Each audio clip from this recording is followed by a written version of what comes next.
Class 12th physics.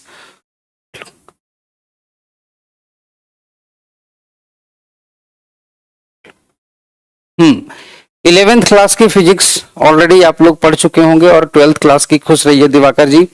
हाँ, तो हम लोग 12th क्लास की फिजिक्स पढ़ेंगे और 12th क्लास की फिजिक्स की जब शुरुआत होती है, सबसे पहली चीज ये आती है कि 11th क्लास में जो हम लोगों ने फिजिक्स पढ़ी थी उसके कौन से पार्ट का एप्लीकेशन हमारी 12th वाली फिजिक्स में होना है।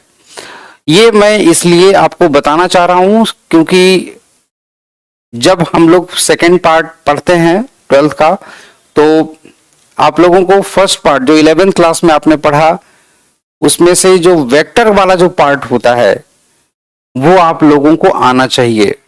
सेकेंड थिंग, आप लोगों को फोर्स वाला जो चैप्टर है, फोर्स के कॉन्सेप्ट भी आप लोगों को क्लियर होने चाहिए, ठीक है। और जी हाँ, फिर जो फर्स्ट पार्ट हम लोगों ने 11th में पढ़ा, तो फर्स्ट पार्ट में जो तुम्हारा वेक्टर वाला जो चैप्टर होता है, ठीक है, आपको वेक्टर के कॉन्सेप्ट्स आपको पता होने चाहिए, आपको फोर्स के कॉन्सेप्ट पता होने चाहिए, ठीक है ना। तो ये दो टूल्स हैं, ये एक्चुअली में ये दो चैप्टर्स ऐसे हैं, अगर इनके कॉन्सेप्ट्स आपके स्ट्रांग हैं तो जो सेकेंड पार्ट जो हम लोग यहां पर पढ़ने वाले हैं, सेकेंड पार्ट में बहुत कुछ आपको हेल्प मिलेगी। बिकॉज क्योंकि जो वेक्टर वाला जो पार्ट है, वेक्टर वाला पार्ट, ये वाला पार्ट आपके इलेक्ट्रोस्टैटिक्स में काम आएगा, इस, ठीक है ना। तो इलेक्ट्रोस्टैटिक्स में कई ऐसी चीजें हैं, इलेक्ट्रोस्टैटिक्स में कई ऐसे पॉइंट्स हैं, there are many topics in electrostatics where you will find the application of vector, okay, and there is a huge application of vector in electrostatics as well as in magnetism, so this is the reason that you must know about the vectors and the application of vectors, okay, vector addition, vector subtraction as well as vector multiplication, आप लोगों को ये चीजें पता होनी चाहिए vector, ठीक है, इलेक्ट्रोस्टैटिक्स पढ़ने के पहले। मैग्नेटिज्म में और इलेक्ट्रोस्टैटिक्स में इसका बहुत जबरदस्त यूज है। अगर आपको वेक्टर के चैप्टर में प्रॉब्लम है, अगर आपके वेक्टर के एप्लीकेशंस क्लियर नहीं है, वेक्टर के डाउट वेक्टर के कॉन्सेप्ट्स आपको क्लियर नहीं है, तो आपको बहुत समस्या होगी 12th क्लास की फिजिक्स को पढ़ने में, समझने में प्रॉब्लम होगी, उसके कई सारे जो सवाल होंगे, कई सारे जो क्वेश्चंस होंगे, उनको सॉल्व करने में प्रॉब्लम होगी। जैसे इलेक्ट्रिक फील्ड अगर हम लोग पढ़ते हैं, ठीक है, तो इलेक्ट्रिक फील्ड हम लोग किसी पॉइंट पर कैलकुलेट करते हैं, तो जब कभी भी मोर देन वन चार्जेस के कारण अगर इलेक्ट्रिक फील्ड निकालनी होती है, then we will have to find out the resultant of the vectors electric field, okay, that's why we must know about the vectors, how to add them, how to subtract them, and कई ऐसी जगहें पर होंगी, ठीक है ना। बेटा Amit Kumar, why are you getting irritated and मुझे क्यों इरिटेट कर रहे हो बार बार इस तरीके के कमेंट्स करके? मैं आपको पढ़ाने आया हूं, आप पढ़िए शांति से, ठीक है। मेरी क्लास डेली हुआ करेगी इसी टाइम पर, डोंट वरी। मैं ये दोनों चैप्टर आप लोगों के जो है ना, ये वाले देखिए, फोर्स, अब फोर्स भी तुम्हारा इलेक्ट्रोस्टैटिक्स में तुम्हारा आएगा, ठीक है ना, फोर्स भी तुम्हारा इलेक्ट्रोस्टैटिक्स में आएगा, तो इसीलिए ये भी आपको, आप लोगों को पता होना चाहिए। हाँ, ये भी आप लोगों को पता होना चाहिए। इलेक्ट्रोस्टैटिक्स में हम लोग फोर्स का भी एप्लीकेशन पढ़ेंगे और साथ में मैग्नेटिज्म में भी इसमें पढ़ेंगे, मैग्नेटिज्म में, ठीक है ना, मैग्नेटिज्म में, ठीक है। तो is this clearly visible to all of you? क्या ये आप लोगों को साफ साफ दिखाई दे रहा है? ठीक है, तो चलिए, first of all we must start from vector, because vector is a tool, and vector अगर नहीं आता होगा तो आप लोगों को इलेक्ट्रोस्टैटिक्स नहीं आएगा, एज वेल एज सभी लोगों को simple differentiation and simple integration भी आना चाहिए, ठीक है। तो चलिए, सबसे पहले हम लोग शुरू करेंगे वेक्टर्स, ठीक है ना, वेक्टर्स, फिर उसके बाद में फोर्स, उसके बाद में तीसरा जो हमारा होगा वो होगा तुम्हारा basic calculus. Basic calculus means simple differentiation of simple algebraic functions. तो हम लोग सबसे पहले ये चीजें पढ़ेंगे। डिफरेंशिएशन ऑफ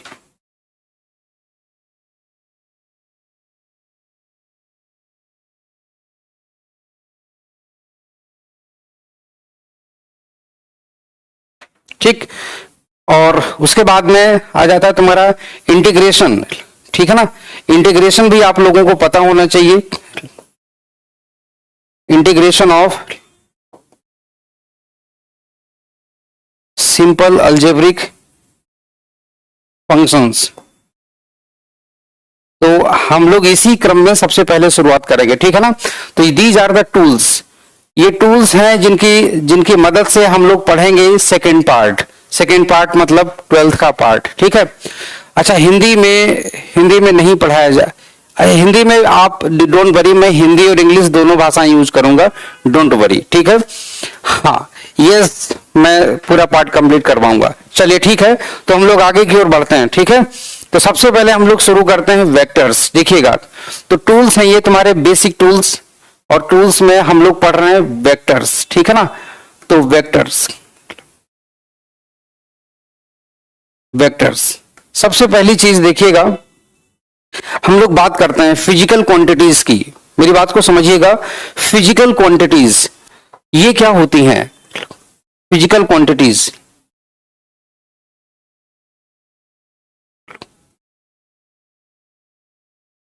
फिजिकल क्वांटिटीज इनको हिंदी में बोलते हैं भौतिक राशियां, इन्हें हिंदी में बोलते हैं भौतिक राशियां, ठीक है। Okay, you are from UP board, yes, don't worry, Hindi माध्यम वाले भी हैं, तो मैं हिंदी का भी प्रयोग करे दे रहा हूं, डोंट वरी।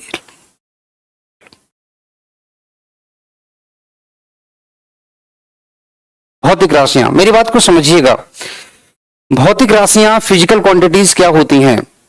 इस पूरी दुनिया में हम कुछ भी चीज देखते हैं अगर, तो हमें दिखाई तो देती हैं, मगर उन्हीं चीजों का जब हम किसी से लेन देन करते हैं, जब हम किसी से एक्सचेंज करते हैं, किसी को कुछ बताते हैं, तो हम देने के पहले या लेने के पहले हम उसे मापते हैं, मेजर करते हैं। तो हम उन्हें मेजर करते हैं और बताते हैं कि ये इतना है। कोई पूछता है कि कितना है, हम बोलते हैं इतना, हाउ मच, इतना है। तो इस तरीके की वो क्वांटिटीज जो फिजिक्स में हम पढ़ते हैं, ऐसी क्वांटिटीज को हम लोग बोलते हैं physical quantities. Physical quantities just like mass, हम लोग जब बात करते हैं मास, द्रव्यमान बोलते हैं हिंदी में। फॉर एग्जाम्पल, सब्जी लेने गए तो हमने बोला 2 किलोग्राम आलू दे दीजिए, तो मैंने उसको बोला कि give me the amount of potato whose mass is 2 kilograms, then it means 2 kilograms, this is the amount of potato, this is the mass of potato. So these types of quantities are known as physical quantities. Okay, कोई student अगर 10 kilometre चल करके आता है पढ़ने के लिए, तो बोलता है कि सर मैं डेली 10 किलोमीटर्स आता हूं और ट्रेवलिंग करता हूं, पढ़ने के लिए स्कूल आता हूं। It means he comes from the home to the institution by train, by air, by cycle, by bicycle, by car, and the total distance between his home and the institution is 10 kilometers. जब हम बोलते हैं ये distance है, दूरी है, it means कि हम उसे एक फिजिकल क्वांटिटी कहेंगे और उसको भी हमने मेजर किया है।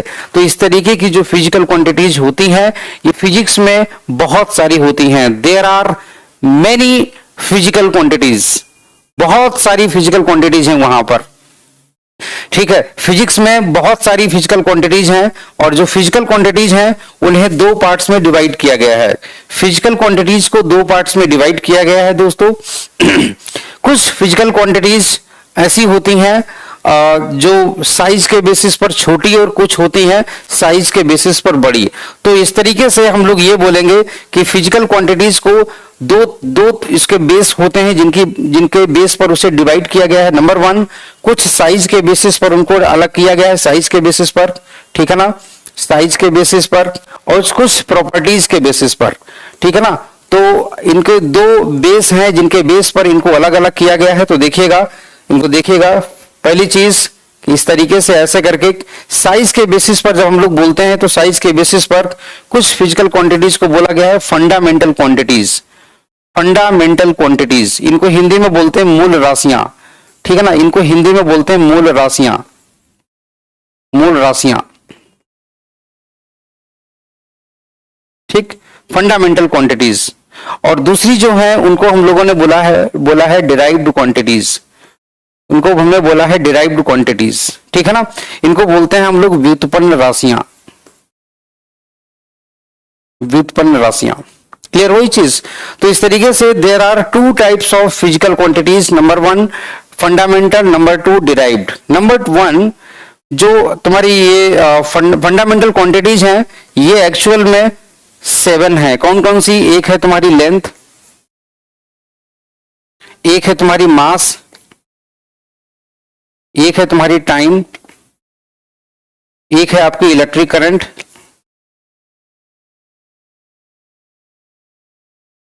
एक है आपकी इलेक्ट्रिक करंट, 1 2 3 4, और उसके बाद में 5वीं मैं यहां पर लिखे रहा हूं, उधर जगह नहीं है इस वजह से।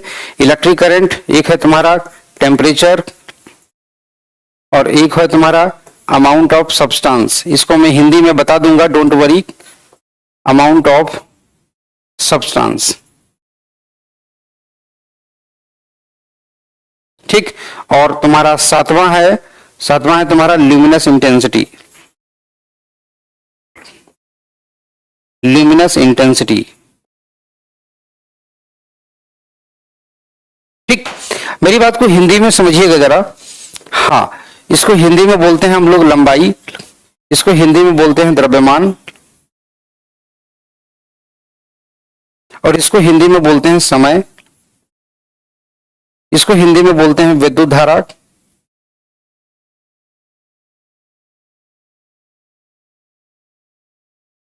ओके।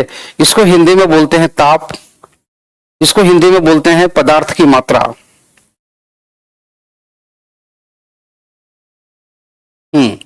इसको हिंदी में बोलते हैं पदार्थ की मात्रा,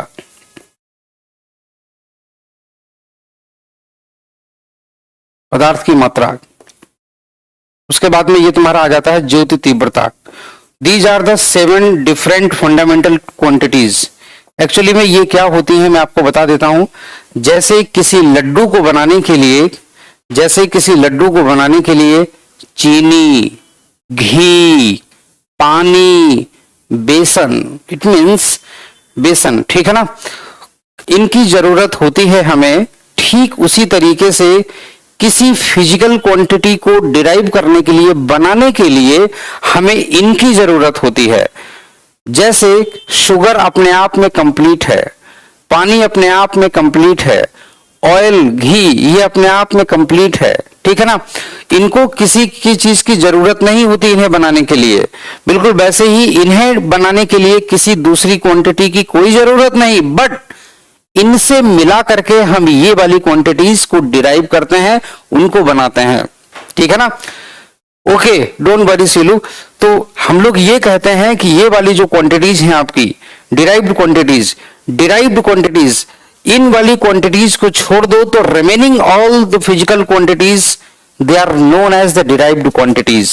ओके, तो हम लोग बोलेंगे derived quantities are derived from fundamental quantities. Okay, तो हम लोग बोलेंगे यहां पर, जैसे for example suppose that speed, speed speed speed is equal to distance upon time. We all know that distance upon time. And what is the distance? Distance, actually distance is the length. This distance is nothing but the length upon time. And what is the length? And length is the fundamental quantity, and length is the fundamental quantity. Length is the fundamental quantity. Length भी अपने आप में एक fundamental quantity है, and time, this one is also the fundamental quantity. This one is also known as the fundamental quantity. It means there are two different fundamental quantities have been used to derive speed. Hence, the speed is known as the derived physical quantity. Now, The second thing, and we can just like force equals to mass into acceleration. Force equals to mass into acceleration. बल बराबर द्रव्यमान गुणित त्वरण, ये होता है. तो यहां पर here we can see that this is the mass. Okay, mass is the fundamental quantity number one. Suppose that an acceleration, this is nothing but the length upon time square.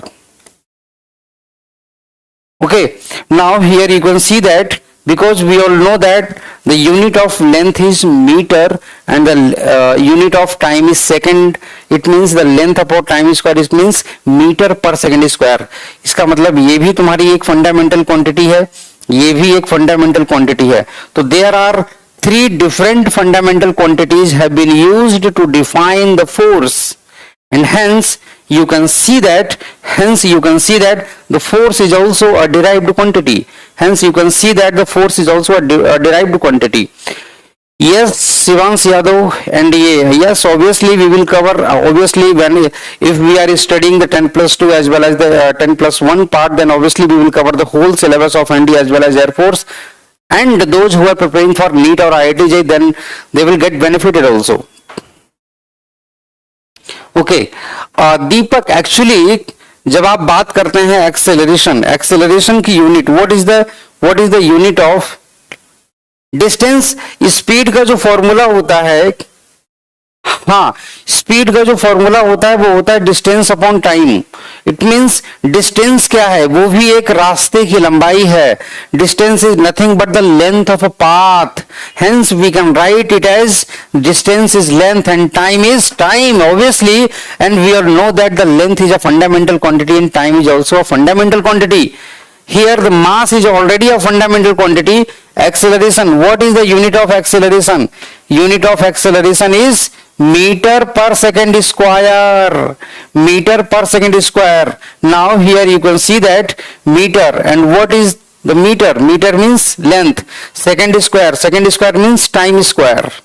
So here now you can see that I have written the length upon time square, and length, we all know that the length is a fundamental quantity and time is also a fundamental quantity. Now here you can see that there are three different fundamental quantities have been used to define the force.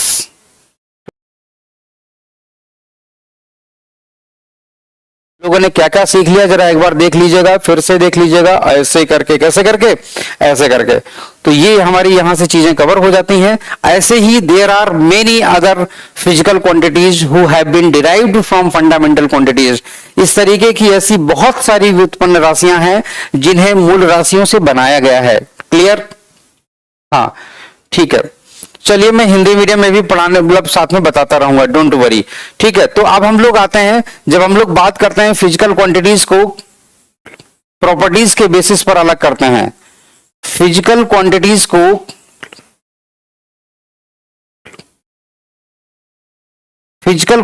को जब हम लोग properties के basis पर अलग करते हैं, properties के बेसिस पर, ठीक है ना, मेरी बात को समझिएगा जरा. फिजिकल क्वांटिटीज को जब हम लोग प्रॉपर्टीज के बेसिस पर अलग करते हैं, तो दो तरीके की क्वांटिटीज तुम्हारी डेवलप होती हैं, मतलब आती हैं निकल करके प्रॉपर्टीज के बेसिस पर. एक होती है तुम्हारी स्केलर. मेरी बात को समझिएगा, दो क्वांटिटीज तुम्हारी निकल करके आती हैं. एक होती है तुम्हारी स्केलर क्वांटिटी, ठीक, एक होती है स्केलर, इसको हिंदी में बोलते हैं अदिश राशि, ठीक है ना. और दूसरी एक क्वांटिटी होती है हमारी जिसको हम लोग बोलते हैं वेक्टर क्वांटिटी, ठीक, इसको हिंदी में हम लोग बोलते हैं सदिश राशि, इसको हिंदी में हम लोग बोलते हैं सदिश राशि. क्लियर? तो ये हो गया आपका इस तरीके से. तो there are two types of physical quantities. Number one is scalar and number two vector. Okay, these have been divided on the basis of their properties. Okay, now scalar quantities. अब स्केलर क्वांटिटीज क्या होती है, मेरी पहले तो बात सुनिएगा, scalar क्या होती है और वेक्टर क्या होती है. इनको दो डिफरेंट क्वांटिटीज में डिराइव करने की अलग अलग जरूरत क्या पड़ी, ठीक है ना. मेरी बात को जरा ध्यान से समझिएगा. तो हाँ, नंबर वन, सपोज दैट, मान लीजिए सपोज दैट यहां पर इस तरीके से ये मान लीजिए ये मेट्रो स्टेशन है, ये मेट्रो ट्रेन स्टेशन है, इस तरीके से ये मेट्रो ट्रेन स्टेशन है, DMRC। आप लोग अपने अपने शहर में होंगे, वहां पर मेट्रो आई डोंट नो कि अभी है कि नहीं है, बट जहां पर हम अभी क्लास ले रहे हैं यहाँ पर पास में ही मेट्रो स्टेशन है, ठीक है। तो ये मेट्रो स्टेशन है और मान लीजिए कि ये अपना इंस्टीट्यूट है, मान लीजिए ये अपना इंस्टीट्यूट है, जैसे करियरविल की क्लास यहाँ पर चलती है GTV नगर मेट्रो स्टेशन से मुखर्जी नगर में, ठीक है। ये अपना क्लासरूम है, अपनी क्लासेस यहाँ पर चलती हैं। मान लीजिए कि आप डेली पढ़ने आते हैं, मान लीजिए कि आप डेली पढ़ने आते हैं और क्या हुआ कि आप डेली जब क्लास लेने यहाँ पर आते हैं तो आपने क्या किया, आपने एग्जाम्स में टॉप कर दिया। आपका एक दोस्त पूछता है कि मेरे प्यारे मित्र, जरा मुझे बताओ कि तुम कहाँ पढ़ते हो, मुझे भी टॉप करना है। तो आपने बोला कि दोस्त हम करियरविल जाते हैं और मुखर्जी नगर में, आप भी मेरे साथ चल सकते हो। तो उसने बोला ठीक है दोस्त, एक काम करो मेरा एडमिशन करवा दो। तो आपने बोला ठीक है, तुम एक काम करना, तुम मेट्रो स्टेशन आ जाना और मेट्रो स्टेशन से 2 किलोमीटर की दूरी पर करियरविल का ऑफिस है, वहां आ जाना, हम तुम्हारा एडमिशन करवा देंगे। तो आपका बोला कि ठीक है। तो आपने बोला कि ठीक है, तुम एक काम करना, मेट्रो स्टेशन से 2 किलोमीटर दूर आ जाना, ठीक है। आपका एक दोस्त आ गया यहाँ पर, ऐसे करके, कैसे करके आ गया, आपका दोस्त ऐसे करके आ गया। अब उसके बाद में आपके दोस्त ने एक रिक्शे वाले को बोले हेलो रिक्शे वाले, मुझे 2 किलोमीटर दूर ले चलो जहां पर हरे रंग का बोर्ड लगा हो। रिक्शे वाले को तो नहीं पता कि करियरविल क्या होता है, उसकी स्पेलिंग क्या है, उसको नहीं पता। तो तुमने उसको बताया जहां पर हरे रंग का बोर्ड हो वहां पर हमें ले चलो। तो रिक्शे वाले ने रिक्शा खींचना शुरू किया और 2 किलोमीटर दूर आपको ले जाकर के छोड़ दिया। आपने देखा तो यहां तो 2 किलोमीटर दूर कुछ है ही नहीं। तो आपने फिर अपने दोस्त को फोन लगाया, मगर फोन लगा नहीं। फिर आप 2 किलोमीटर वापस आ गए मेट्रो पर। फिर उसके बाद में दूसरे रिक्शे वाले को पकड़ा, वो दूसरे रिक्शे वाला आपको दूसरी तरफ लेके चला गया 2 किलोमीटर दूर। वहां पता चला वहां तो कुछ भी नहीं है, वहां भी कुछ नहीं है ऐसा कुछ करियरविल जैसा। फिर आप वहां से वापस आ गए। फिर आपने तीसरे रिक्शे वाले को पकड़ा, वो कहीं और लेके चला गया। फिर आप वापस आ गए। फिर बाद में आपने अपने दोस्त को फोन किया, बोले हेलो मित्र, हम 3 रास्तों से 2 किलोमीटर की दूरी से लौट चुके हैं, मुझे बताओ कि हम करियरविल कैसे जाएं। तो आपके दोस्त ने बोला कि दोस्त तुम एक काम करो, GTV नगर मेट्रो स्टेशन से मेट्रो स्टेशन से 2 किलोमीटर दूर आप वेस्ट डायरेक्शन में आ जाओ। किस डायरेक्शन में आ जाओ? वेस्ट, मतलब पश्चिम दिशा में आ जाओ। तो आपने क्या किया कि आप मेट्रो स्टेशन से 2 किलोमीटर दूर वेस्ट डायरेक्शन में चल पड़े। चलते चलते, अब कि तुम रिक्शे से नहीं, पैदल ही चलते चले गए, क्योंकि रिक्शे वाला कहीं और ना पहुंचा दे। तो दोस्तों एक बात मुझे बताइए, पहले आपके पास कंप्लीट इंफॉर्मेशन थी? क्या पहले आप यहां पहुंचने के लिए कंप्लीट इंफॉर्मेशन थी? नहीं, पहले आपको सिर्फ डिस्टेंस, सिर्फ लंबाई बताई गई थी, लेंथ बताई गई थी रास्ते की, आपको डायरेक्शन नहीं बताई गई थी। बाद में जब आपको डायरेक्शन बता दी तब आप सही जगह पहुंच गए। जी हां, इसीलिए ये जरूरी हो जाता है कि आपको रास्ते की लंबाई के अलावा आपको डायरेक्शन भी बतानी पड़े। यही रीजन है कि कुछ फिजिकल क्वांटिटीज को कंप्लीटली डिफाइन करने के लिए, कुछ फिजिकल क्वांटिटीज को कंप्लीटली डिफाइन करने के लिए हमको डायरेक्शन भी बतानी पड़ती है, ठीक है ना। इसीलिए फिजिकल क्वांटिटीज को 2 पार्ट में डिवाइड कर दिया गया, एक स्केलर और एक वेक्टर।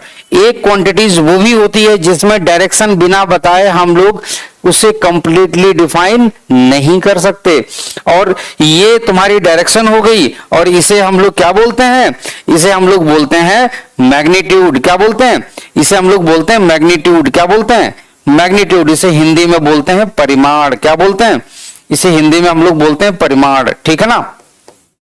तो इस तरीके से दोस्त हम लोग यहां पर ये चीज देख लेते हैं कि डायरेक्शन और मैग्नीट्यूड ये तुम्हारे दोनों चीजें होती हैं। जरा सोचो, जिसमें डायरेक्शन साथ में होती है मैग्नीट्यूड के साथ में डायरेक्शन होती है उसे हम लोग बोलते हैं वेक्टर क्वांटिटी। और जहां पर हमारे पास मैग्नीट्यूड होता है, magnitude as well as direction,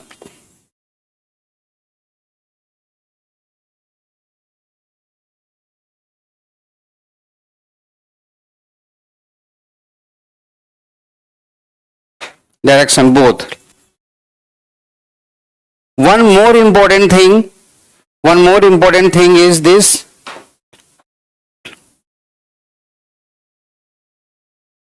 vectors follow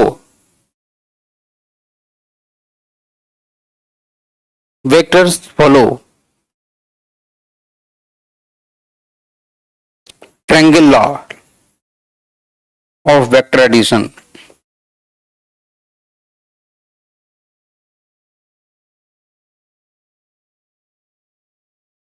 vector को डिफाइन करने के लिए ये दो चीजें बहुत जरूरी हैं होना। अगर ये दोनों कंडीशंस फुलफिल नहीं होती हैं तो वो वेक्टर क्वांटिटीज नहीं कहलाएंगी, ठीक है ना। अच्छा, ये वाली दूसरी वाली मैंने क्वांटिटी जो दूसरा वाला जो स्टेटमेंट है वो मैंने जो डिफाइन किया हुआ है, vectors follow triangle of vector addition. Actual में ये मैं आपको बाद में बताऊंगा what is the triangle of vector addition actually, ठीक है। Because there are a few physical quantities who do not follow the triangle of vector addition, but they have the magnitude as well as the direction, just like electric current. Electric current के पास में magnitude as well as direction दोनों होती है, but still electric current is not a vector quantity. Okay, hence तो हम लोग, ठीक है, मैं हिंदी भी कवर कर दूंगा, डोंट वरी। अच्छा, कोई प्रॉब्लम वाली बात नहीं है, आप परेशान होने की जरूरत नहीं है, ठीक है। मैंने बोला है यहां पर कि वेक्टर क्वांटिटीज को डिफाइन करने के लिए ये दो कंडीशंस फुलफिल होनी चाहिए। एक तो तुम्हारी फिजिकल क्वांटिटी ऐसी जिसमें वेक्टर और तुम्हारा डायरेक्शन दोनों, मतलब मैग्नीट्यूड और डायरेक्शन दोनों होती है, और वेक्टर क्वांटिटीज जो होती है वो ट्रायंगल ऑफ वेक्टर एडिशन को फॉलो करते हैं, ठीक है। अगर दोनों कंडीशंस एक साथ फुलफिल होती हैं तभी वो वेक्टर होता है, अदरवाइज सिर्फ एक ही कंडीशन है ये वाली। जनरली लोग थोड़ी सी मिस्टेक कर देते हैं, ठीक है, कि सिर्फ ये वाली ये क्वांटिटी एक मतलब कंडीशन बताते हैं, सिर्फ पहली वाली कंडीशन सफिशिएंट नहीं है, क्योंकि पहली वाली कंडीशन तो इलेक्ट्रिक करंट में भी फुलफिल होती है, बट इलेक्ट्रिक करंट वेक्टर नहीं है ना, उसमें मैग्नीट्यूड और डायरेक्शन दोनों होती है, बट वो वेक्टर नहीं है, ठीक है। अच्छा, हिंदी में नहीं लिख रहे, ओके, हिंदी में भी लिखूं क्या? वैसे हिंदी में लिखने की जरूरत तो नहीं है शायद, ओके, चलिए ठीक है। देखिए, सीलू पूछ रहे हैं टेंसर क्वांटिटी, बहुत बढ़िया, अच्छी बात करी सीलू ने। तो सीलू ने कहा है टेंसर क्वांटिटीज। देखिए बेटा, कुछ क्वांटिटीज ऐसी होती हैं जिनमें वेक्टर मतलब जो है, जो ना तो वेक्टर के गुण रखते हैं पूरे और ना ही स्केलर के, ऐसे हम लोग बोलते हैं ऐसी क्वांटिटीज को टेंसर। हालांकि हमें इनकी कोई जरूरत नहीं होती है, ठीक है। सुरेंद्र मीडियम का वेज ओडी है, हिंदी मीडियम वालों को ऑन के लिए, हाँ ओके, चलिए ठीक है। तो ये चीज आई होप सो कि आप लोगों को क्लियर हो गई होगी, डोंट वरी। तो आगे की ओर हम लोग आते हैं, ध्यान से देखिएगा, आगे के लिए हम लोग आते हैं, ये चीजें हमने क्लियर कर ली। अब स्केलर क्वांटिटीज के एग्जांपल्स, स्केलर के एग्जांपल्स, इनको हिंदी में बोलते हैं अदिश राशियां। इनके कई सारे एग्जांपल्स होते हैं, there are many examples of scalar quantities. Number 1, जैसे फॉर एग्जांपल लेंथ, जैसे तुम्हारा length, mass, time, okay, distance, speed, work, energy, potential दोनों तरीके का, इलेक्ट्रिक या ग्रेविटेशनल, ठीक है ना। तो ये हो गया आपका। इसके अलावा चार्ज हो गया, इलेक्ट्रिक करंट हो गया,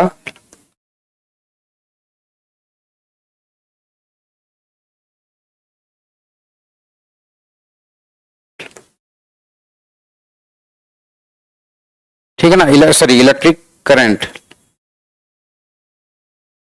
इलेक्ट्रिक करंट। तो there are many other physical quantities who are scalar, okay, we will study later. Now तो etc is not a physical quantity, actually etc means इत्यादि etc, ठीक है ना। ओके तो ये हो गया scalar quantities, there are scalar quantities. Now अब आते हैं हम लोग आगे की ओर, वेक्टर क्वांटिटीज, वेक्टर्स। वेक्टर्स देखिएगा, वेक्टर्स की अगर हम लोग बात करते हैं, वेक्टर्स, तो वेक्टर्स की अगर हम लोग बात करते हैं, for example just like displacement,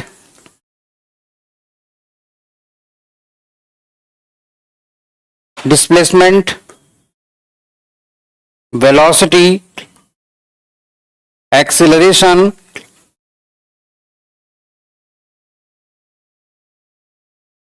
force,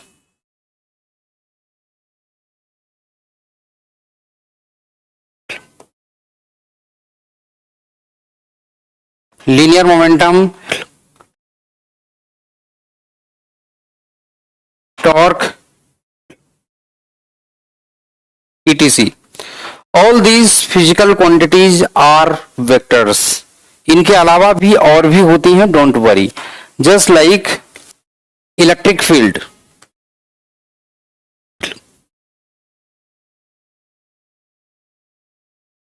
electric field, okay, wait, उसके बाद में magnetic field,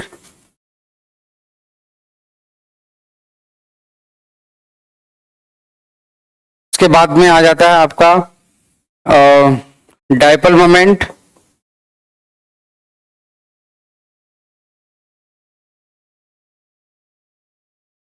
so these are the physical quantities those who are vectors। ये कुछ एग्जांपल्स हैं जो मैंने आपको बताए हैं, ठीक है ना। गुड इवनिंग प्रीतम, बेटा मैं बताऊंगा ये चीज, डोंट वरी, मैं बिल्कुल आपको बताऊंगा। टॉर्क क्या होता है, टॉर्क देखिए, इसका मतलब आपका 11th वाला पोर्शन भी अभी वीक है, इसका मतलब आपका 11th वाला पोर्शन भी अभी वीक है। जब 11th का बैच आएगा तब आपको वो भी पढ़ना पड़ेगा। अगर आप सचमुच में बहुत अच्छे से कॉम्पिटिटिव एग्जाम्स के आगे आईआईटी या नीट आप क्वालिफाई करना चाहते हैं तो आपको you will have to study the 11th class portion also, because that one is also very important for us. Okay चलिए, तो ये चीज हो गई। अब हम लोग आगे की तरफ आते हैं, देखिएगा scalars and vector quantities. Now तो दोस्तों अब वेक्टर्स के हम लोग देखिएगा, वेक्टर की मैथमेटिक्स अलग है। जब हम लोग वेक्टर की मैथमेटिक्स, हम लोग वेक्टर्स की बात करते हैं तो वेक्टर्स का जो रिप्रेजेंटेशन होता है वो तुम्हारा कुछ इस तरीके से होता है। वेक्टर्स का जो रिप्रेजेंटेशन होता है, वेक्टर्स का जो रिप्रेजेंटेशन होता है वो, मेरी बात को जरा ध्यान से सुनिएगा। हाँ, इसको हम लोग डिनोट करते हैं किसी एक एरो से, ठीक है ना, किसी एक एरो से। और जो एरो का जो मुखड़ा होता है, एरो का जो मुखड़ा होता है इस तरीके से, आई मीन जो हेड होता है, इसे हम लोग बोलते हैं हेड। क्या बोलते हैं? हेड। और दोस्तों ये वाला जो पोर्शन होता है, ये वाला जो पोर्शन होता है, इसको हम लोग बोलते हैं टेल। क्या बोलते हैं? टेल। इसको हम लोग बोलते हैं tail. Okay, now suppose that इस तरीके से, और ये मान लीजिए जो यहां से यहां तक की जो लेंथ होती है, this is nothing but the magnitude, this is nothing but the magnitude. Okay, ये आपका मैग्नीट्यूड होता है, this is nothing but the magnitude. Okay, तो ये क्या रिप्रेजेंट करता है? Head. Head represents the direction of the vector, head represents the direction of the vector. ये वेक्टर की डायरेक्शन को रिप्रेजेंट करता है, डायरेक्शन ऑफ वेक्टर। ओके, तो ये चीजें हो गई, ये चीजें हम लोगों को पता होनी चाहिए थी। दूसरी चीज, इसको हम लोग लेटर्स में कैसे डिफाइन करते हैं? इसको हम लोग लेटर्स में इस तरीके से डिफाइन करते हैं। सपोज दैट ये कोई वेक्टर है, इसको इस तरीके से लिखा जाता है, ऐसे करके, इसके ऊपर हेड ऐसे करके हम लोग यहाँ पर ये कर देते हैं, मतलब ऊपर से ऐसे इसको बना देते हैं, एक लेटर लिखते हैं, उसके ऊपर एरो बना देते हैं। इसका मतलब है कि ये इस तरीके से ये होता है, मतलब एक वेक्टर क्वांटिटी होती है तुम्हारी, ठीक है। और दूसरी चीज, हम लोग जब वेक्टर्स के बारे में पढ़ते हैं तो थोड़ी चीज और पढ़ लेते हैं। नंबर 1 होता है तुम्हारा यूनिट वेक्टर। एक तुम्हारा होता है यूनिट वेक्टर। ये यूनिट वेक्टर क्या होता है वो मेरी बात को जरा समझिएगा। यूनिट वेक्टर, इसके नाम से ही आपको ऐसा लग रहा है यूनिट वेक्टर, एक्चुअल में यूनिट का मतलब होता है आपको वन। इट मींस यूनिट का मतलब होता है तुम्हारा वन, ठीक है। तो vector having magnitude one, vector having magnitude equals to one, vector having magnitude equals to one, वो वेक्टर जिसका मैग्नीट्यूड वन होता है, one. Okay, this is known as unit vector and represented bye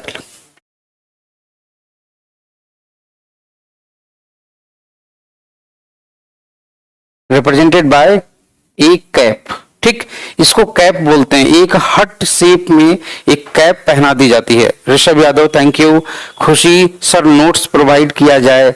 खुशी बेटा you can write down each and everything, okay, you can write down each and everything, because मैं यहाँ पर जो भी लिख रहा हूँ आप स्क्रीनशॉट ले सकते हो, बाद में अपनी कॉपी पर नोट कर लेना, है ना।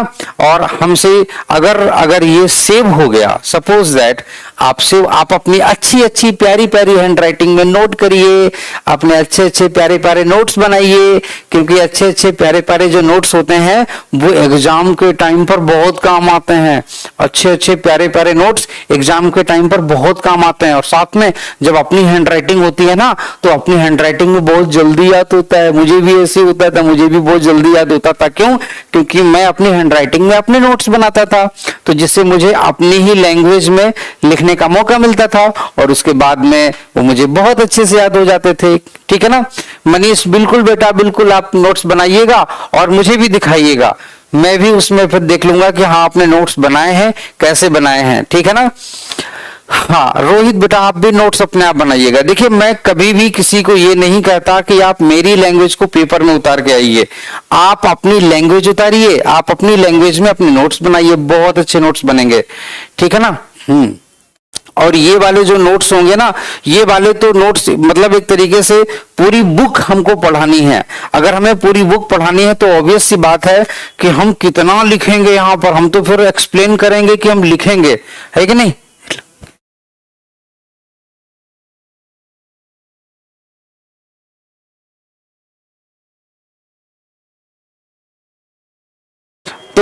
तो इसीलिए मैं पूरी बुक अगर मैं पढ़ाऊंगा तो फिर पूरी बुक यहाँ पर कैसे लिखूंगा भाई, ठीक है ना। हाँ ये वाले जो नोट्स होंगे ये हम आपको प्रोवाइड करा देंगे, यहाँ से ये वाले हैंड रिटन सेव हो जाते हैं, ठीक है। डोंट वरी, आप उसके लिए बिल्कुल भी परेशान मत होइएगा। और ये वाले नोट्स आप लोग जो भी मैं आपको बोलूं, मैं आपको जो है ना, जो भी मैं आपको बोलूं वो चीजें आप उसी तरीके से नोट करना। I am sure you will be the topper of your class, your batch, ठीक है ना। बिल्कुल बिल्कुल ऋषभ, मैं बिल्कुल बेसिक से लेकर के चल रहा हूं। मैंने इसीलिए वेक्टर वाला चैप्टर शुरू किया है, बिकॉज वेक्टर का जबरदस्त यूज आता है तुम्हारा 12th क्लास में। अगर 12th क्लास में आपको वेक्टर नहीं आता तो 12th क्लास में समझ में भी नहीं आएगा, ठीक है ना। Okay mister battle media, you are English special 23 student, okay. चलिए तो ये चीज हो गई, रिप्रेजेंटेशन तुम्हारा ये हो गया। अब हम लोग आते हैं देखिएगा, देयर आर डायरेक्शंस। अगर हम लोग बात करें फिजिक्स में डायरेक्शंस की, ठीक है ना। डायरेक्शंस फिजिक्स में तीन डायरेक्शंस होती हैं जनरली। फिजिक्स में 3 डायरेक्शन होती हैं जनरली भाई, फिजिक्स में 3 डायरेक्शन होती भाई, फिजिक्स में 3 डायरेक्शन होती भाई, है ना। इस तरीके से हाँ फिजिक्स में 3 डायरेक्शन होती इस तरीके से। एक तुम्हारी डायरेक्शन ये होती इस तरीके से, ठीक है ना, और एक तुम्हारी डायरेक्शन यहाँ पर ऐसे करके ये होती है, ये वाली तुम्हारी एक डायरेक्शन ये होती है, ठीक है ना। तो देयर आर 3 डिफरेंट डायरेक्शंस। इस तरीके से तुम्हारी 3 अलग अलग डायरेक्शंस होती हैं। एक डायरेक्शन तुम्हारी ये होती है जिसको बोलते हैं एक्स डायरेक्शन, एक डायरेक्शन ये होती है जिसको जो बोलते हैं वाई डायरेक्शन, और एक डायरेक्शन तुम्हारी ये होती है जिसको बोलते हैं जेड डायरेक्शन। सबसे मेन चीज क्या होती है, ये वाला जो एंगल होता है, this angle is 90 degree, this angle is 90 degree. Now the another angle, this one is also 90 degree. Now we all know that this angle, this one is also 90 degree. It means all these 3 directions are mutually perpendicular to each other, mutually perpendicular. ये तीनों के तीनों जो है ना, तीनों के तीनों एक्सिस एक दूसरे के परपेंडिकुलर होते हैं, तीनों के तीनों का एक दूसरे के बीच में एंगल 90 डिग्री होता है, तीनों के बीच में एंगल 90 डिग्री होता है, ठीक है ना। अच्छा, दूसरी चीज, अब हम लोग आगे की ओर आते हैं, आगे की ओर आते हैं, देखिएगा जरा ध्यान से। हाँ चलिए, तो हम लोग आगे की तरफ आते हैं, जरा ध्यान से देखिएगा। तो आप देखिएगा जरा ध्यान से, मान लीजिए ऐसे करके एक हमने एरो यहां पर खींचा ऐसे करके, और एक हमने एरो यहां पर ऐसे करके खींचा ऐसे करके, और मान लीजिए एक हमने एरो यहां पर ऐसे करके खींच दिया, ठीक है ना। तो फॉर एग्जांपल एक इसमें इसी में ऐसे करके ठीक है ना, हमने इसी में एक एरो, इसी में हमने एक एरो यहां से ऐसे करके बनाया, इसी में मैंने एक एरो यहां से ऐसे करके बनाया, ये इतना बड़ा, ठीक। एक मैंने एरो यहां पर ऐसे करके बनाया, दूसरा मैंने एरो ऐसे करके यहां पर ऐसे करके बना दिया, इतना ही लंबा मैंने एक एरो यहां पर ऐसे करके बना दिया, ऐसे करके हाँ ऐसे करके मैंने बना दिया। और जो तीसरा है, तीसरा एरो मैंने ऐसे करके यहां पर बना दिया, ऐसे करके, ठीक। अब समझिएगा, इसकी जो लेंथ है तुम्हारी इस वाले वेक्टर की, इस वाले वेक्टर की जो लेंथ है, ये वाला एक वेक्टर है, इसकी लेंथ है तुम्हारी 1 यूनिट, ठीक है ना। लेंथ तुम्हारी 1 यूनिट है, 1 यूनिट इसकी लेंथ है, ठीक। और इसकी जो लेंथ है ना, इसकी भी लेंथ तुम्हारी 1 यूनिट है, इसकी भी लेंथ तुम्हारी 1 यूनिट है। और ये वाला जो वेक्टर है, इसकी भी लेंथ तुम्हारी 1 यूनिट है, इसकी भी लेंथ 1 यूनिट है, ठीक है ना। तो जो तुम्हारा ये वाला जो तुम्हारा वेक्टर है, ये वाला जो एक्स डायरेक्शन में है, जो एक्स डायरेक्शन में है, ये वाला ऐसे करके ध्यान से देखिएगा, ये जो तुम्हारा एक्स डायरेक्शन में है, ये वाला तुम्हारा वाई में है, और ये वाला तुम्हारा जेड में है। तो जरा ध्यान से देखिएगा, इसको हम लोग बोलते हैं क्या, इसको हम लोग बोलते हैं वेक्टर आई कैप। क्या बोलते हैं? वेक्टर आई कैप। रीजन, ठीक है ना। अनुभव, थैंक यू सो मच। देखिएगा, या इसको हम लोग बोलते हैं आई वेक्टर। बिल्कुल, मैं 11th क्लास की फिजिक्स भी पढ़ाऊंगा, don't worry, I will teach in 11th class also, ठीक है। तो अच्छा, दूसरी चीज, इस वाले वेक्टर को हम लोग क्या बोलते हैं? इस वाले वेक्टर को हम लोग बोलते हैं क्या? इस वाले वेक्टर को हम लोग बोलते हैं क्या? के कैप। क्यों? क्योंकि ये जेड डायरेक्शन में है। और इस वाले वेक्टर को हम लोग क्या बोलेंगे भाई? इस वाले वेक्टर को हम लोग क्या बोलेंगे भाई? इस वाले वेक्टर को बोलेंगे भाई जे कैप। क्या बोलते हैं हम लोग? इसको जे कैप बोलते हैं। तो याद रखिएगा, एक्स डायरेक्शन वाला जो यूनिट वेक्टर है उसको हम लोग आई कैप बोलते हैं, और जो तुम्हारा जो है जेड डायरेक्शन वाला जो तुम्हारा यूनिट वेक्टर है उसे के कैप बोलते हैं, और जो तुम्हारा वाई डायरेक्शन वाला यूनिट वेक्टर है उसे हम लोग जे कैप बोलते हैं, ठीक है ना। तो ये तुम्हारी डायरेक्शन हो गई, ठीक है ना। तो इससे ये चीज हमें पता चल जाती है कि जो अलग अलग डायरेक्शन में भी यूनिट वेक्टर होते हैं, इनको जिसकी लंबाई 1 यूनिट होती है, ठीक। यहां से हमें क्या क्या चीज पता चलती है, ध्यान से देखिएगा। अगर हम ये कहें कि आई कैप और जे कैप, इन दोनों के बीच का एंगल कितना होगा? आई कैप और जे कैप के बीच का एंगल कितना होगा? जे कैप और के कैप के बीच का एंगल कितना होगा? के कैप और आई कैप के बीच का एंगल कितना होगा? बताइए मेरे शेरों के इनके बीच का एंगल कितना होगा? What will be the angle between all these three, the pair of unit vectors I and J, I और J के बीच का एंगल तुम्हारा कितना होगा? Please tell me. हाँ, जल्दी से मुझे बताइएगा। Yes, the angle between them is 90 degree. The angle between them is 90 degree. The angle between them is 90 degree. Wow, very good, शानदार, yes. Now, what will be the angle between I cap and I cap? I cap और आई cap के बीच का angle कितना होगा? जे cap और जे cap के बीच का angle कितना होगा? के कैप और के कैप के बीच का एंगल कितना होगा? प्लीज टेल मी, इनके बीच का एंगल कितना होगा?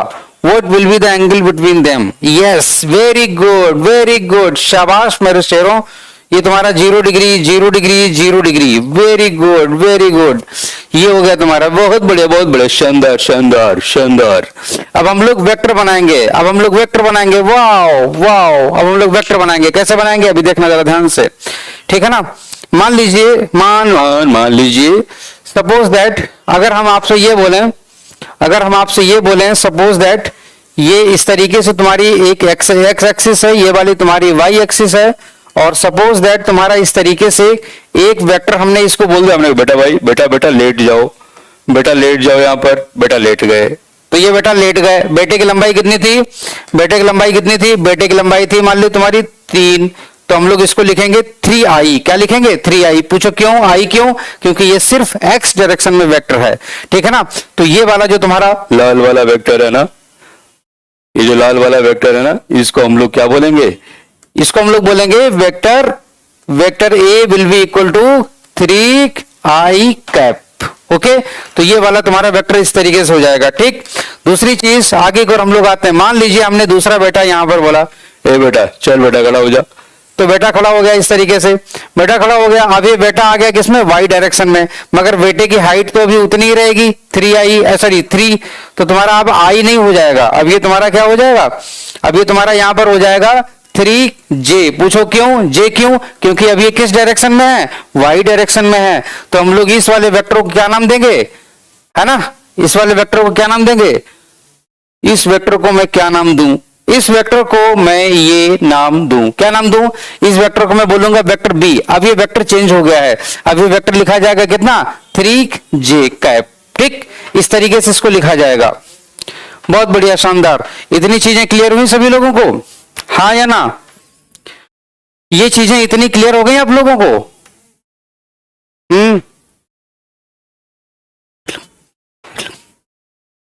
Hello शितु, hello शितु, okay. ये इसलिए क्योंकि डायरेक्शन चेंज हो जाने पर, यहां एक्स डायरेक्शन में लेटा था तो आई लिखेंगे, यहां वाई डायरेक्शन में खड़ा है तो इसीलिए जे लिखेंगे। आई और जे ये हमें ये बताते हैं किस डायरेक्शन में ये है, ये किस डायरेक्शन में है, आई और जे हमें ये बताते हैं।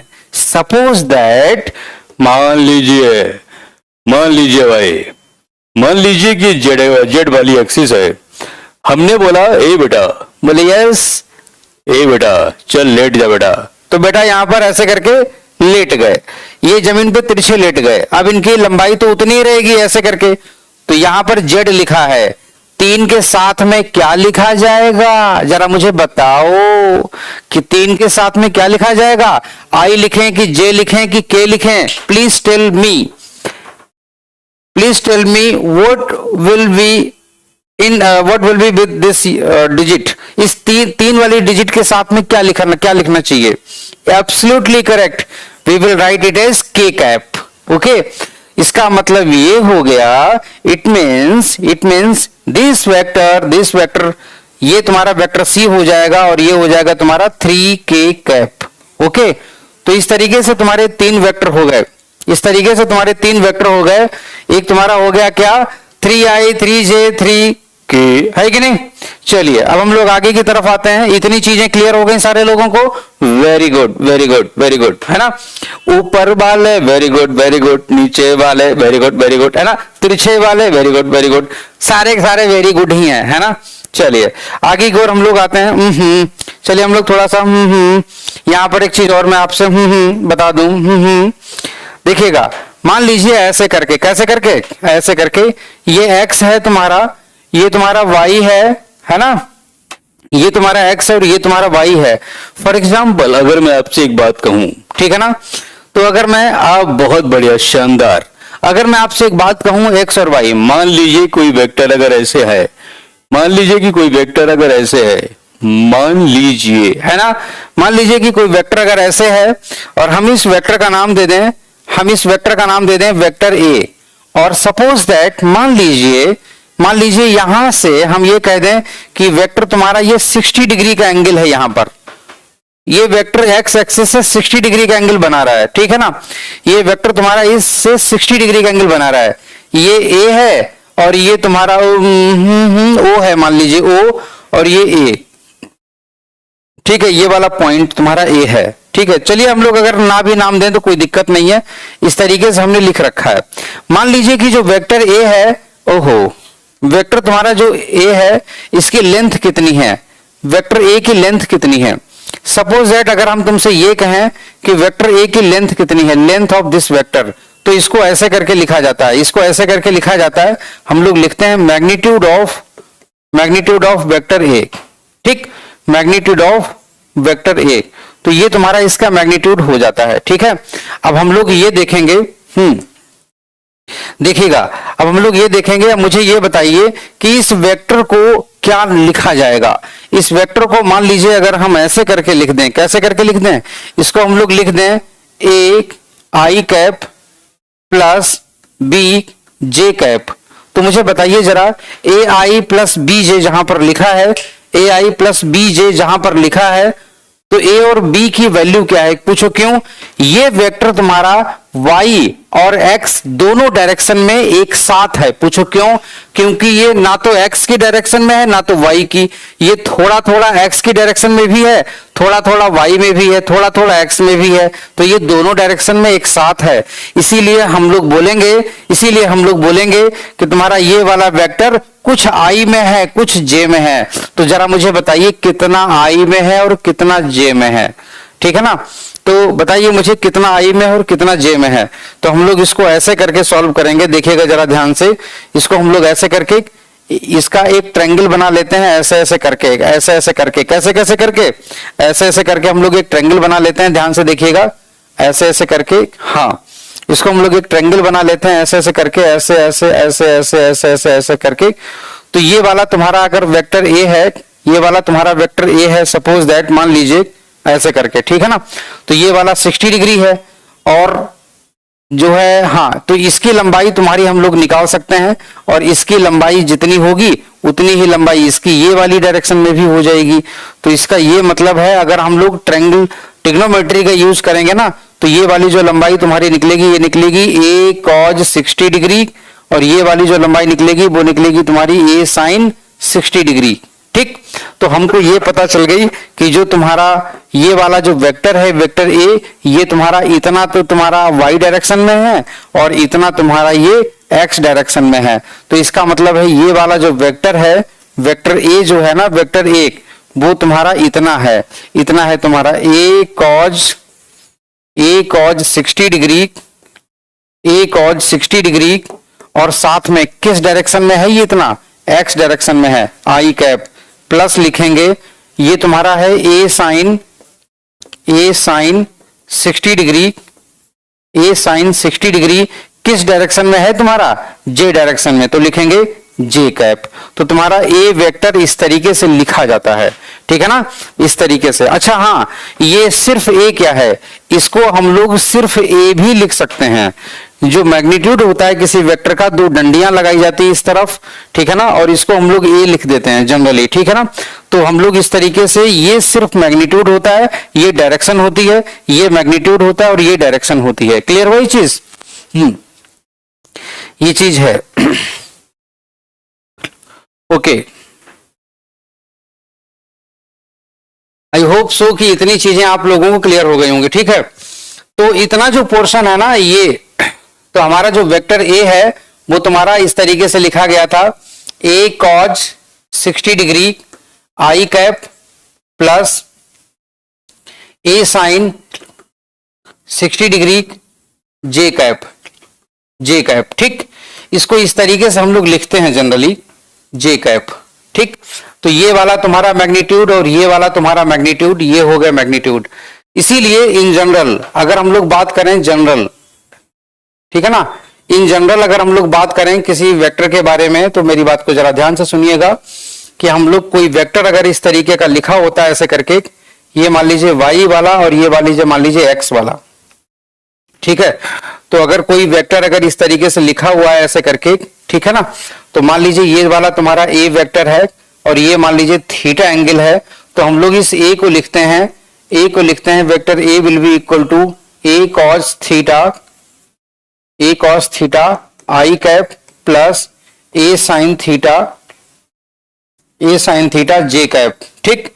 और ये वाला जो पोर्शन होता है, मेरी बात को समझिएगा, इसको हम लोग बोलते हैं हॉरिजॉन्टल कंपोनेंट। क्या बोलते हैं? Horizontal component, horizontal component of vector, ठीक। और ये वाला जो कंपोनेंट होता है इसको हम लोग बोलते हैं वर्टिकल कंपोनेंट। क्या बोलते हैं? Vertical component. वर्टिकल कंपोनेंट का मतलब ऊर्ध्वाधर घटक, वर्टिकल कंपोनेंट। ये वर्टिकल क्यों है, उसका रीजन है, देखिएगा जरा ध्यान से। क्योंकि ये जो इतना है ना, इतना हिस्सा यहां से लेकर के यहां तक, ये वाला, तो ये वाला जो हिस्सा ये वाला होता है ना, ये वाला तो ये वाला जो हिस्सा है यहां से लेकर के यहां तक, ये वाला हिस्सा, ये वाला तुम्हारा होता है ए साइन थीटा, ठीक है ना। ये चूंकि वर्टिकली है इसीलिए हम लोग इसको लिखते हैं, ठीक है ना। और ये वाला जो हिस्सा जो तुम्हारा यहां से लेकर के ऐसे ऐसे करके, ये वाला हिस्सा जो तुम्हारा यहां से यहां तक है, इसको हम लोग बोलते हैं ए कॉस थीटा। तो ये वाला तुम्हारा होता है horizontal component, horizontal component, horizontal component, ठीक। ये है तुम्हारा हॉरिजॉन्टल कंपोनेंट। तो इसीलिए ये हॉरिजॉन्टल और ये तुम्हारा वर्टिकल कंपोनेंट, इसको हम लोग हिंदी में हम लोग बोलते हैं क्षैतिज घटक। क्या बोलते हैं? इसको हिंदी में हम लोग बोलते हैं क्षैतिज घटक, ठीक। और इसको हम लोग बोलते हैं वर्टिकल कंपोनेंट, जो कि भी मैंने वहां पर लिखा हुआ है, मगर मैं फिर भी लिखे दे रहा हूं क्योंकि कुछ बच्चे हमारे जो है ना वो हिंदी मीडियम के हैं। हिंदी मीडियम का भी हम लोग एक बैच अलग से लेकर के आ जाएंगे, don't worry.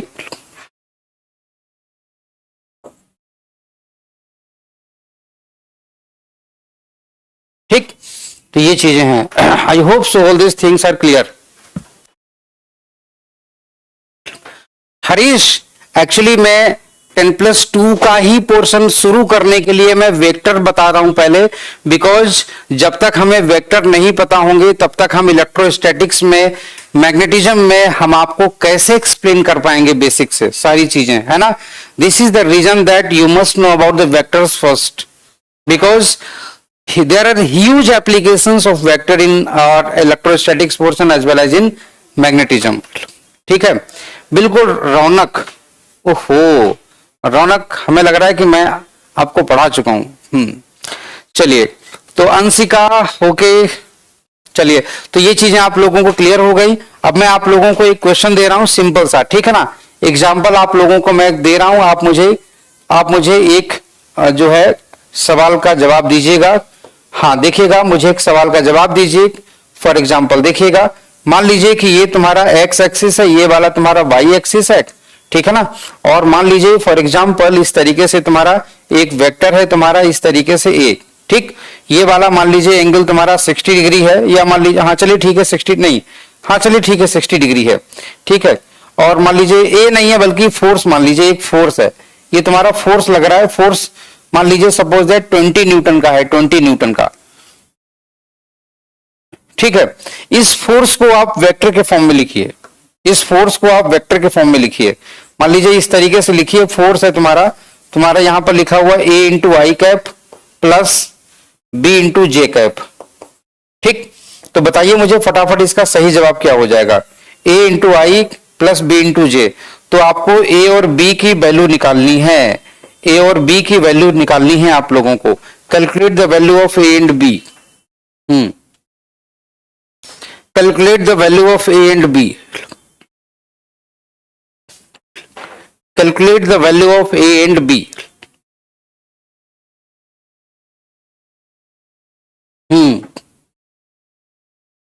Harish 20 cos I 20 sin j cap, Shilu a cos 60 plus b sin 60, find out the value of a and b। Shilu, Harish ने पूरी कोशिश करी है, देखिएगा मैं आपको बताता हूं, यहां पर ऐसे करके हम लोग करेंगे इस चीज को। देखिएगा इस वेक्टर को हम लोग इसका कंपोनेंट यहां से यहां तक ऐसे करके लिखेंगे। ये वाला जो कंपोनेंट तुम्हारा आएगा, ये वाला ऐसे ऐसे करके, ये वाला कंपोनेंट, और इसका एक कंपोनेंट तुम्हारा ऐसे ऐसे ऐसे ऐसे ऐसे ऐसे करके, एक तुम्हारा ये वाला कंपोनेंट यहां पर आएगा, ऐसे ऐसे ऐसे ऐसे ऐसे ऐसे ऐसे ऐसे ऐसे ऐसे करके ये तुम्हारा आएगा। तो this will be equal to, मान लीजिए ये तुम्हारा हो जाएगा एफ एक्स, ठीक, और ये वाला तुम्हारा हो जाएगा एफ वाई, ठीक, ये वाला हो जाएगा तुम्हारा एफ वाई। इसको बोलेंगे y वाला और इसको बोलेंगे x वाला कंपोनेंट, ठीक है ना। तो तुम्हारा जो fx वाला जो कंपोनेंट होगा तुम्हारा, fx वाला जो तुम्हारा कंपोनेंट होगा तुम्हारे, तो वो हम लोग कैसे लिखेंगे, fx will be equal to कितना, ये हो जाएगा, ये वाला तुम्हारा कितना है 20 यूनिट्स का है ना ये, तो 20 cos 60 डिग्री वेक्टर। अगर मेरी बात को जरा ध्यान से सुनिएगा, अगर यहां पर वेक्टर का निशान लगा है तो यहां पर यूनिट वेक्टर का मल्टीप्लाई करवाना जरूरी है, x का जो है ना वो तुम्हारा ये हो जाएगा, ठीक है ना। और तुम्हारा दूसरी चीज कि fy, तो तुम्हारा ये हो जाएगा fy, तो तुम्हारा fy ये जो 20 है ना इसका वर्टिकल कंपोनेंट, थीटा ये है, थीटा के नजदीक वाला कॉस होता है, कॉस, थीटा से दूर वाला साइन होता है, तो तुम्हारा ये हो जाता है 20 sin 60 डिग्री, ओके 20, तो तुम्हारा ये हो जाता है fy that is equal to 20 sin 60 degree j cap, okay. तो 20 इंटू √3/2, 20 इंटू √3/2, ठीक, ये तुम्हारा हो जाता है j कैप, और ये तुम्हारा हो जाएगा कितना, fx that will be equal to 20 into 1/2 into i cap, इस मीन्स 10i कैप, ठीक। और ये तुम्हारा हो जाएगा कितना fy, तो ये तुम्हारा हो जाएगा fy that is equal to 10√3 j cap, ठीक है ना, 10√3 j cap. I hope so कि ये चीज आप लोगों को क्लियर हो गई होगी, ठीक। तो ये तुम्हारा fx हो गया, ये वाला तुम्हारा fy हो गया, दोनों को जोड़ दो तो हम लोग यहां से लिखेंगे vector f will be equal to fx plus vector fy, ठीक। तो ये तुम्हारा हो जाएगा कितना 10i प्लस, और ये तुम्हारा हो जाएगा 10√3 j कैप। इस तरीके से हम लोग इसको निकालते हैं, कैलकुलेट, क्लियर। ये तुम्हारे a और b की वैल्यू हम लोग यहां से निकाल लेते हैं, बिल्कुल हरीश ने, सीलू ने, अभिषेक ने, बेटा a, हाँ देखो तो तुम्हारी a और b की तुम्हारी वैल्यू कितनी आ गई, ये वाला जो तुम्हारा पार्ट था ये तुम्हारा a था, ये वाला तुम्हारा b था, तो a और b की तुम्हारी वैल्यूज यहां से आ गई। आई होप सो कि ये चीज आप लोगों को क्लियर हो गई होंगी। Okay Sandeep, this is a very simple question actually, this is a very simple question. Again now this is the vector, the vector f, magnitude of this vector is 20 Newton, okay. Now it means this is a force, okay. This force is making an angle of 60 degree, this force is making an angle of 60 degree with, this force is making an angle of 60 degree with horizontal, I mean horizontal axis means x-axis, yes. Now this vector can be resolved into two vectors, number one the horizontal vector, horizontal component of this force, and the vertical component of this force. The horizontal component, it means fx, fx can be written as 20 cos 60i, 20 means the magnitude, cos 60 means horizontal, okay. Now the vertical component fy will be equal to 20 sin 60j, 20 sin 60j. If you have mentioned the arrow here, then you must mention j cap or unit vector, clear, हाँ, तो ये चीज हमारी clear हो जाती है। आई hope so this is clear, I hope so कि आप लोगों को ये चीज क्लियर हो गई होगी, ठीक है। Is there any problem? Harish, you are from Kota. Welcome, Harish.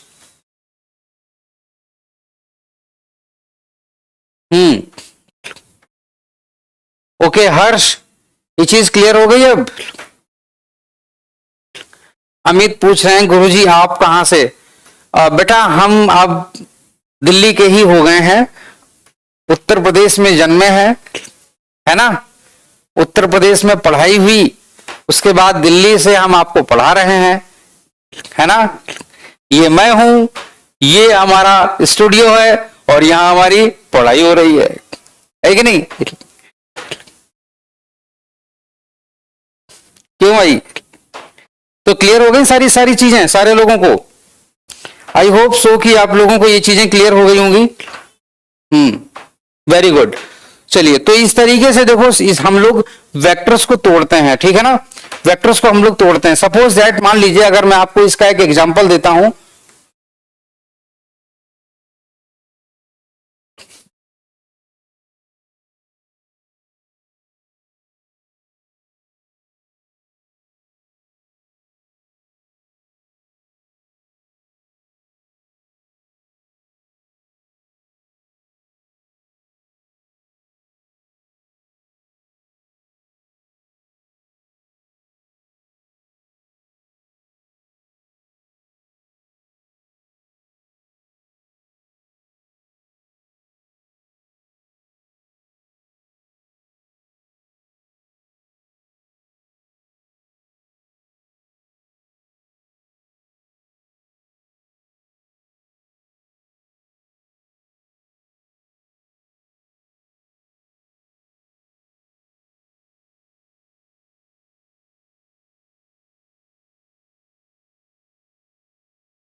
Question पढ़िए और मुझे बताइए संदीप। क्वेश्चन पढ़िए और मुझे उसका जवाब दीजिए। देखिए, मैं आपको वेक्टर का एप्लीकेशन बता रहा हूं, ठीक है। This is the application of vector, this is one of the application of vectors, ठीक है ना। चलिए, मुझे बताइएगा इसका सही जवाब क्या है। देखिए, एक शिकारी डिचकियां इस तरीके से चिड़िया पर गोली चलाता है, मगर चिड़िया जमीन से उड़ना शुरू कर देती है। मान लीजिए ये तुम्हारी जमीन है, मान लीजिए इस तरीके से जमीन है, और चिड़िया तुम्हारी यहां से उड़ना शुरू करती है। चिड़िया तुम्हारी यहां से उड़ना शुरू करती है ऐसे करके, चिड़िया तुम्हारी यहां से ऐसे ऐसे करके उड़ना शुरू कर देती है, ऐसे ऐसे करके, ठीक। तो चिड़िया जब इस तरीके से जा रही थी ऐसे करके, तो ये जा रही थी तुम्हारी 4 मीटर प्रति सेकंड से, ठीक है ना। चिड़िया तुम्हारी 4 मीटर प्रति सेकंड से जा रही थी। अब मुझे एक बात बताइए, चिड़िया तुम्हारी 4 मीटर प्रति सेकंड से जा रही थी ऐसे करके, ठीक, इस तरीके से। अब मुझे एक बात बताइए, ये जमीन से 60 डिग्री का एंगल पर चिड़िया उड़ गई, 60 डिग्री पर। और मान लीजिए फॉर एग्जांपल, जैसे कि अभी मैंने आपको बताया कि चिड़िया की जो स्पीड है वो तुम्हारी 4 मीटर पर सेकंड है, ठीक है। तो मुझे बताइए कि अगर तुमसे दूसरी चीज, एक चीज ये कह रही है कि दिन के 12 बजे हुए हैं, दिन के 12 बजे हैं, इसका मतलब है कि सूरज बिल्कुल टॉप पर है, ठीक है ना। अमित पूछ रहे हैं कि आपने क्वालिफिकेशन बताइए। अमित बेटा, मेरे प्यारे बच्चे, मैंने 10th भी पास किया है, मैंने 12th भी पास किया है ना। मैंने ग्रेजुएशन में इंजीनियरिंग करी है इलेक्ट्रिकल से, मदन मोहन मालवीय इंजीनियरिंग कॉलेज गोरखपुर उत्तर प्रदेश से, ठीक 10 साल पहले, ठीक। 2 बार गेट क्वालिफाइड हूं मैं, गेट जो इंजीनियरिंग के बाद में होता है। AIEEE 3 बार क्वालिफाई किया था, स्टेट इंजीनियरिंग 3 बार, IIT का प्रीलिम्स 1 बार, ठीक है। हाँ, तो मुझे बताइएगा इसका सही जवाब क्या होगा तुम्हारा। जब सूरज तुम्हारा टॉप पर है, जब सूरज तुम्हारा टॉप पर है इस तरीके से ऐसे करके, तो इसकी परछाई तुम्हारी ठीक नीचे बनेगी, तो इसकी परछाई तुम्हारी ठीक नीचे बनेगी यहां पर इस तरीके से, यहां पर तुम्हारी परछाई, अगर ये ऐसे जा रहा है तो परछाई तुम्हारी ऐसे जा रही होगी। अब मुझे बताओ परछाई की वेलोसिटी क्या होगी। इसकी वेलोसिटी हो जाएगी तुम्हारी कितनी, ये वाला तुम्हारा वेक्टर है, ये वाला तुम्हारा वेक्टर है 4, मतलब इसका मैग्नीट्यूड है, तो ये हो जाएगा तुम्हारा परछाई की वेलोसिटी हो जाएगी तुम्हारी 4 cos 60, दिस इज Vx। तो यहां पर हम लोग लिखेंगे Vx that is equal to 4 into 1/2 and this is equal to 2 meters per second. This is the speed of shadow. This is the speed of shadow. ये तुम्हारी शैडो की speed हो गई। तो इस तरीके के क्वेश्चंस जी हाँ शिलू तुम कैसे शिलू देखो अब हम कहीं और का कुछ नाम नहीं लेंगे, अब हम यहां पर हैं, ठीक है, डोंट वरी। चलिए तो 2+2√3j ये क्या है? नहीं ऐसे नहीं आएगा, हम शैडो की बात कर रहे हैं।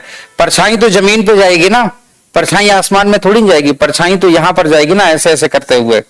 ऐसा लगेगा जैसे परछाई तुम्हारी ऐसे जा रही है, इस तरीके से, है ना, वो तिरछे उड़ेगा मगर परछाई तुम्हारी ऐसे चलेगी। चलिए तो ये तुम्हारे इस तरीके के एप्लीकेशंस होते हैं। अब तुम्हें हम बताते हैं वेक्टर का वेक्टर एडिशन। देखिएगा वेक्टर मैथमेटिक्स। अब इसका तुम्हारी इंपॉर्टेंस क्या होती है वो मेरी समझिएगा। इंपॉर्टेंस इसकी इंपॉर्टेंस क्या है तुम्हारे 12th में? Importance in 12th physics. Importance in 12th physics, इसकी 12th फिजिक्स में इंपॉर्टेंस क्या है? मैंने अभी आपको बताया था ये चीज कि जब हम ठीक है ना, इलेक्ट्रिक फील्ड का जब हम लोग कैलकुलेशन करेंगे, इलेक्ट्रिक फील्ड, ठीक है ना, electric potential,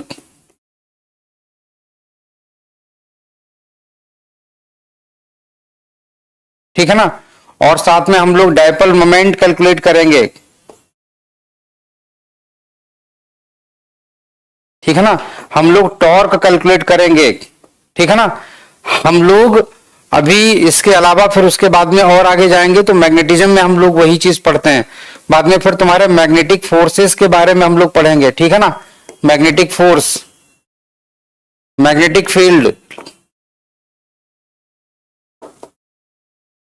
field and many other applications.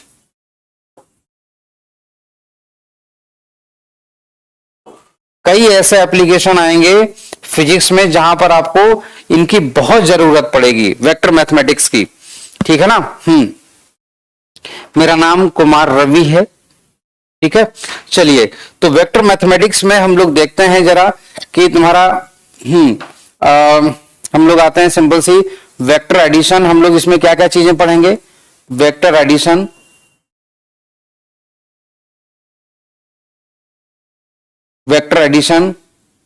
Vector subtraction,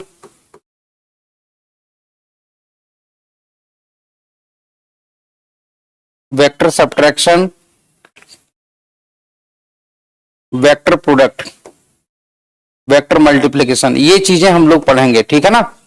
ये चीजें वेक्टर मल्टीप्लिकेशन, और वेक्टर मल्टीप्लिकेशन जो होता है वो तुम्हारा दो तरीके का होता है। ये तुम्हारा दो तरीके का होता है, एक तुम्हारा होता है डॉट प्रोडक्ट, एक तुम्हारा होता है डॉट, एक होता है तुम्हारा क्रॉस, ठीक है ना। इसको हम लोग स्केलर प्रोडक्ट भी बोलते हैं, स्केलर प्रोडक्ट, ठीक, और इसको हम लोग बोलते हैं वेक्टर प्रोडक्ट भी बोलते हैं। तो इन चीजों के बारे में हम लोग पढ़ेंगे और उसका रीजन हमने आपको बता ही दिया है कि इनको हम लोग क्यों पढ़ते हैं, इनका एप्लीकेशन आता है हमारे इन सब चीजों में। बिल्कुल चलिए तो इनका जो है ना हमारे में एप्लीकेशन आता है, इसीलिए। चलिए तो ये हो गया, ये हो गया और ये हो गया। तो इतनी सारी चीजें हम लोग पढ़ेंगे, और मैंने आपको बोला कि डॉट प्रोडक्ट हम लोग इसलिए पढ़ेंगे क्योंकि हम लोग पोटेंशियल कैलकुलेट करेंगे आगे, ठीक।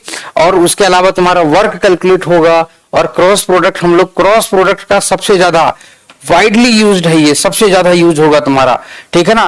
वेक्टर एडिशन, वेक्टर सब्ट्रैक्शन, ये तुम्हारे इलेक्ट्रिक फील्ड को कैलकुलेट करने में, net electric field, net magnetic field, इनको सभी को कैलकुलेट करने में इनका यूज आएगा। इसीलिए हम लोग इन चीजों को पढ़ेंगे और बहुत जरूरी है ये पढ़ना, ठीक है ना।